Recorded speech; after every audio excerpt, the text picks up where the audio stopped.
Yeah, now speaking of your experience, also as it's covered in what are UFOs, there is what you spoke about at the hearing with the gimbal and everything you went through at that point. And I know you've spoken about it at length, but I mean, it's one of those things I would regret it if I didn't talk to you about it. Their first experience that you had with this thing, that the day of, and seeing and talking to other people within your squad about it. Can you just kind of take me through that day of, like, asking yourself, like, is that really what I think I'm seeing? Like, the fact that this is just knowing significantly, knowing that that's not anything I've seen before.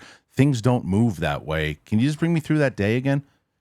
Yeah, certainly. And unfortunately, there wasn't this one moment we had when this was occurring that we all had this kind of, come to acceptance moment. It was more subtle than that, and we were a bit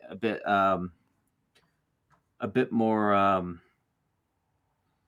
disinclined, I'll say, to really make any broad proclamations about what it was. But so we came back from our deployment in 2012, and at the start of 2013 began to upgrade some of the radar systems in our aircraft. And one of the major upgrades was to our radar system, upgrading it from the APG 73 to the APG 79, which, although it's a few numbers away and might seem linear in progression, it represented a very large technological change using a different paradigm of radar technology.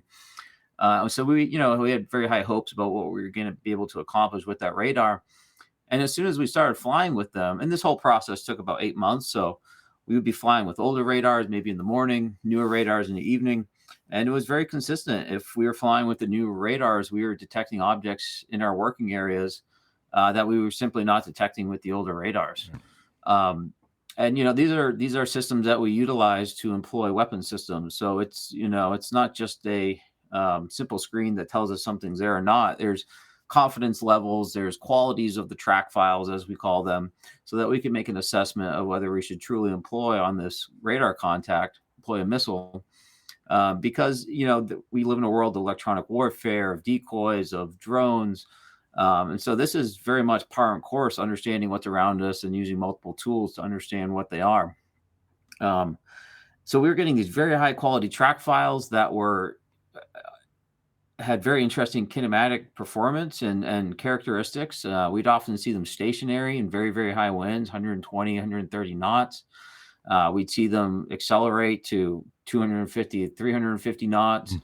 often meandering around the area. So non-consistent headings, non-consistent altitudes, but moving in a general direction.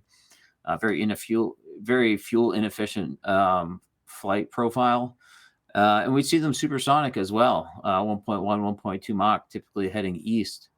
And for us, when we saw all this, we kind of had to make the only assumption we could at this point was that, well, new radar, new software, we're seeing things that don't make sense. This must be a radar error. Right. It's a more sensitive radar. Perhaps the software is not updated yet to deal with all the different things a more sensitive radar is going to detect. And so we're getting these issues. So that was the assumption that we essentially started with. But as it progressed, we started to correlate these sightings or these detections off of multiple sensor systems, not just a radar. Our AT FLIR system, an infrared and electro-optical system, our air-to-air missiles, RF receivers, and other systems were all independently validating the radar to show Mm. that something was there. Um, and we had to assume at this point these were physical objects. And we would try to visually gain sighting of them at this point, try to fly up to them, have all our radars and systems locked onto it, but not be able to see them as we would approach a merge very close. We turned back around and reacquire them. But that was kind of the state of affairs. We didn't know really what to make of that. But just a couple weeks after that, we did have our first visual sighting when two F-18s from our squadron were entering the working areas over the water. They flew right by one of these objects, went within 50 feet of the lead aircraft, split to two Hornets that were about 150 feet apart. They ended up canceling the flight, coming back, and he's like, "I almost hit one of those damn things." We didn't have a name for them. We all knew who he was talking about, and of course, first question was, "What they look like?" Yeah. And he described it as a dark gray or a black cube inside of a clear sphere. And once that happened, we had to do a safety assessment of everything that was going on. And so, as they talked to other folks in the squadron, we learned that this had happened about 4 other times, 4 other near misses that our squadron had, but didn't report.